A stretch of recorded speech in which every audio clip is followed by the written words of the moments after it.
Somewhere right now, someone is driving one of these cars to work, parking it in a driveway, treating it like just another commute machine, with no idea that it's turning into one of the smartest financial decisions they never meant to make.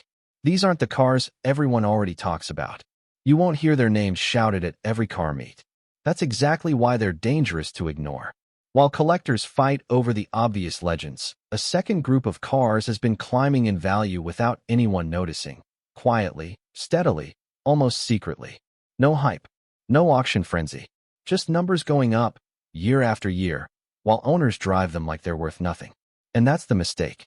Because the cars that appreciate the loudest usually get bought up early. The ones that appreciate quietly are the ones regular people still have a chance to own, or already do, without realizing it. Some of these cars sell for a fraction of what they'll be worth in 5 years. A few are already doubling. One of them might be sitting in a garage right now, completely undervalued, completely misunderstood. By the end of this video, you'll never look at these 7 cars the same way again.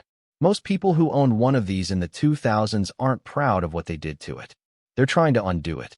The SW20 MR2 Turbo was one of the closest things to a mid-engine supercar that regular buyers could actually afford. Twin turbocharged power, near-perfect weight balance, a chassis borrowed straight from race car logic. And because it was cheap, an entire generation of owners treated it exactly like a cheap car. That's the mistake collectors are now paying to reverse. Through the 2000s and early 2010s, thousands of these were bought for a few $1,000s, boosted well past factory limits, thrown into drift builds, crashed, parted out, or simply neglected until they rusted apart. Historical sales records from that era show prices so low it's almost painful to look at now. Cars selling for less than a used economy sedan. What most people missed is that the SW20 wasn't a throwaway car. It was Toyota's answer to Ferrari-style handling on a mainstream budget, engineered with a mid-engine layout that very few affordable cars have ever attempted since. The design itself was the rare part. The cheap price tag just hid that fact for 20 years. Now the supply problem is catching up. Clean, unmodified turbo models, the ones nobody bothered to preserve, have become genuinely hard to find. Collectors aren't hunting for the fastest example anymore. They're hunting for the most original one, the one nobody improved, with a body kit and a fake exhaust note. Some of the very people who modified theirs and sold them for scrap money in 2008 are now searching for a factory-spec replacement and quietly discovering they can't find one for anywhere close to what they used to pay. That regret is becoming a pattern across almost every car on this list. But the next one on this countdown didn't just get neglected. It got misunderstood for an entirely different reason, overshadowed by its own more famous sibling, to the point where almost nobody noticed what was happening underneath. Ask a casual car fan to picture an RX-7, and they'll describe the wrong one. They'll picture the FD, the wide-body, pop-up light icon from the late 90s that Hollywood made famous. That car deserves its reputation. But it's also the reason an entire generation of enthusiasts overlooked the RX-7 that came before it. The FC, built through the mid to late 80s and into the early 90s, is the car rotary purists are quietly circling back to. And the reason has almost nothing to do with looks. What most people miss is the engineering difference. The FC's rotary engine was lighter, mechanically simpler, and, according to many longtime rotary specialists, more forgiving to maintain long-term than the twin-turbo unit that followed in the FD. Less complexity means fewer catastrophic failure points, which matters enormously to an engine platform already notorious for needing careful ownership. There's a hidden detail buried in that simplicity. Because the FC was never treated as this special one, far fewer were babied, preserved, or stored. Most were driven hard, modified carelessly, or scrapped once the rotary engine's known weaknesses caught up with a neglectful owner. Clean survivors are now dramatically rarer than clean FDs, not because the FC is more desirable on paper, but because almost nobody bothered protecting it while it was cheap. That scarcity is exactly what collectors have started chasing. A stock, unmolested FC with its original engine and interior has become genuinely difficult to source, and specialists who understand rotary engineering are placing real premiums on exactly that kind of originality.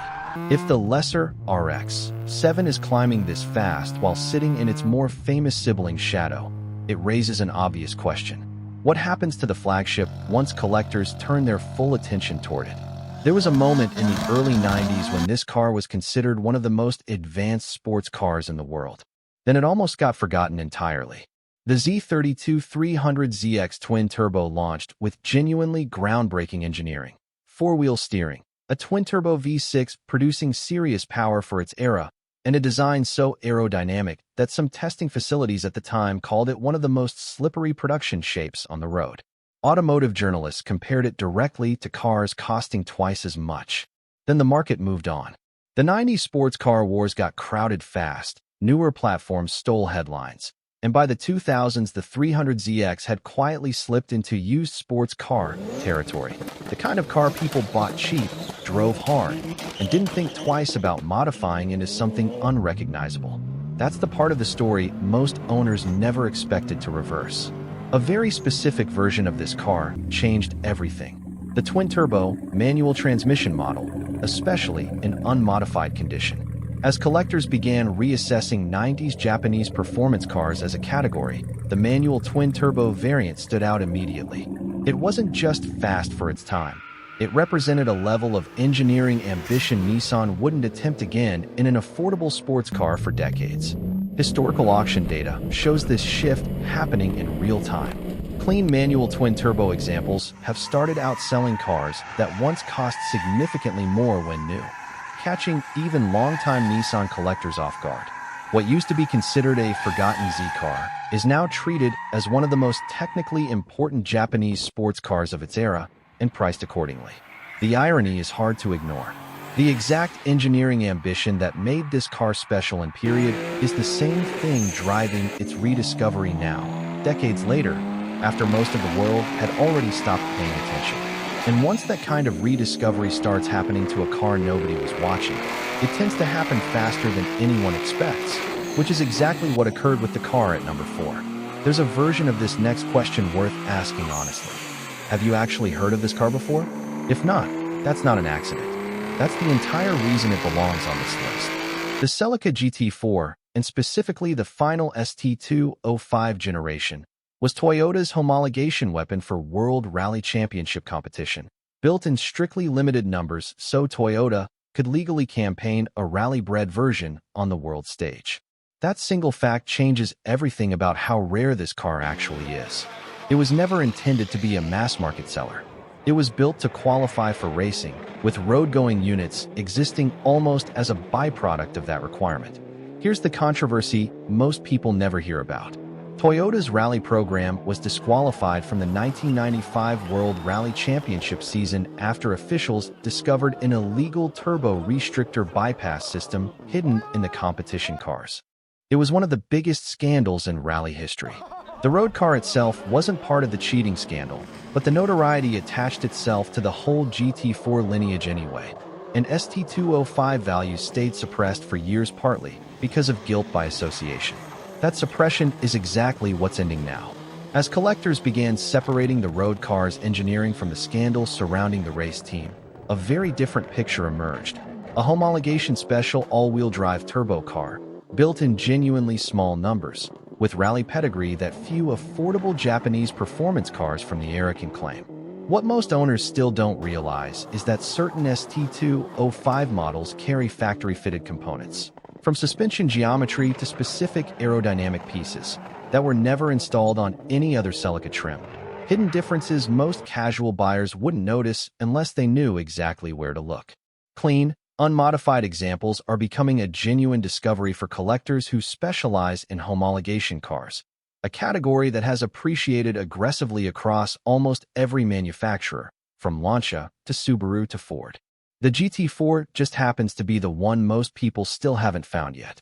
But the next car on this list didn't need a rally scandal or a hidden badge to build its cult following. It built one of the most devoted fan bases in Japanese car history through nothing but pure engineering obsession. And that obsession is exactly why its value curve looks the way it does now. Most manufacturers build an engine to be reliable. Honda built this one to be obsessive.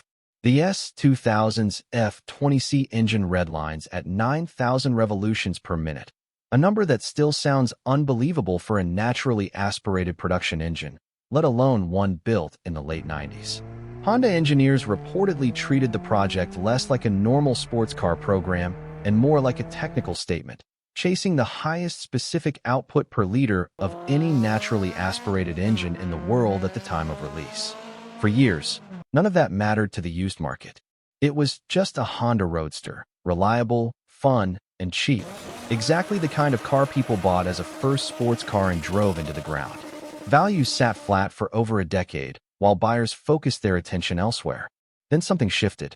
As an entire generation of enthusiasts who grew up idolizing the S2000 finally reached buying age with real money, the market reacted almost immediately.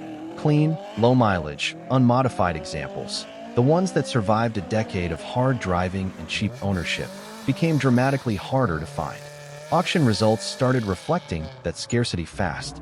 Certain low-mileage AP1 models have posted some of the sharpest value increases of any Japanese sports car from the 2000s, climbing well past what most owners assumed was possible for a car that used to sell for used sedan money. What most people miss is that this isn't nostalgia pricing. It's a direct response to how few unmolested examples are left. The S2000 was aggressively modified, tracked hard, and treated as disposable fun by an entire generation of owners who never imagined it would become a collector target. That neglect is exactly what's fueling the scarcity now. And here's the part that should genuinely surprise you. Specialists tracking this segment believe the climb so far is still early. As more of these get pulled off the road, crashed, or simply worn out, the surviving factory original pool keeps shrinking, while demand from buyers who grew up wanting one keeps growing. Even that number looks small compared to what's coming next. Because the car at number 2 didn't need a soft top or a screaming red line to earn its place on this list. It earned it by proving a completely different kind of engineering obsession, one so extreme, most owners today are afraid to actually drive it. Here's the part that should feel strange. This is a front-wheel drive economy car underneath. No turbo, no all-wheel drive, no exotic badge, and it's become one of the most fiercely protected cars on this entire list. That contradiction is exactly the point. The DC2 Integra Type R proved something most manufacturers still haven't matched. That obsessive engineering, not raw specification, is what actually creates a legendary car. Every engine used in the Type R was hand-assembled and hand-ported by a small, dedicated team at Honda, individually blueprint rather than mass-produced on a standard line. Chassis welding was reinforced beyond the standard Integra. Weight was stripped everywhere it could be stripped without compromising structure. None of this was about horsepower numbers. It was about making an ordinary platform behave like nothing else on the road. Enthusiasts noticed immediately, and the cultural impact went far beyond spec sheets. The DC2 became a benchmark car. The reference point road testers and rival manufacturers measured front-wheel drive handling against for years afterward. That kind of reputation doesn't fade quietly. It compounds. Here's the regret pattern repeating itself again. Because the Type R wasn't turbocharged or flashy, an entire generation of owners underestimated what they had. Many were driven hard, tracked without mercy, or modified with parts that actively hurt what made them special in the first place. A mistake collectors are now paying real money to correct. What most people miss today is how few hand-built examples remain in genuinely unmolested condition. Original engines, factory-spec interiors, unmodified chassis numbers. That combination has become the rarest version of rare. Specialist collectors don't just want a Type R anymore. They want proof it was never touched. And that creates the strange irony sitting at the center of this car's whole story. The Integra Type R was built specifically to be driven hard, pushed to its limit, used exactly the way its engineers intended. Now, the cleanest surviving examples are considered too valuable for most owners to risk driving at all. Locked away, protected, treated less like a car and more like the very asset this entire video keeps warning you about. Which brings this countdown to where it always had to end. Every year, a handful of owners sell their R32 GT-R for less than it's actually worth, and don't find out until it's too late. That's the uncomfortable truth sitting underneath the Godzilla legend. Everyone knows the name. Fewer people understand what's actually happening to the numbers behind it. For years, the R32 lived in the shadow of its own reputation. It was the car that humiliated European sports cars on Australian racetracks. the car so dominant it got banned from competition just to give other manufacturers a chance. That part of the story, most enthusiasts already know. What they don't always track is what happened after the racing stopped. Import demand changed everything. Once the 25-year rule opened the door in country after country, clean, unmodified R32s started disappearing from the market almost overnight. Not because they broke down, because buyers were pulling them out of circulation and refusing to let go. Auction results reveal the pattern clearly. Low mileage, numbers-matching examples have posted repeated jumps at major auction houses, with bidding wars breaking out over cars that would have sold for a fraction of the price a decade ago. What most people miss is that this isn't hype pricing. It's a shrinking supply problem colliding with a fixed, finite number of survivors. And here's where the regret sets in. A significant number of early importers bought these cars cheap, modified them hard, tracked them hard, and eventually sold them, right before the market woke up. Some of those same owners are now trying to buy back into a market they helped create, at prices 5 or 6 times what they once let go for. The hidden detail collectors chase now isn't horsepower. It's originality. Untouched interiors, factory turbos, matching chassis numbers. The less a car was improved, the more it's worth today, a complete reversal of what enthusiasts believed 20 years ago. Which raises the real question this whole video has been building toward. How many of these 7 cars are still sitting in ordinary garages, driven like ordinary cars, by people who have no idea what they're actually holding? That's the pattern connecting all 7. Quiet cars, quiet appreciation, loud regret, later. 7 cars, 7 different reasons. One identical pattern. None of these cars became valuable because of hype. None of them had a marketing campaign convincing collectors to pay attention. They appreciated quietly, while owners drove them like ordinary cars, modified them without thinking twice, or let them go for a fraction of what they were actually worth, right before the market caught up. That's the real lesson sitting underneath every story in this video. The loudest, most obvious classics get discovered early.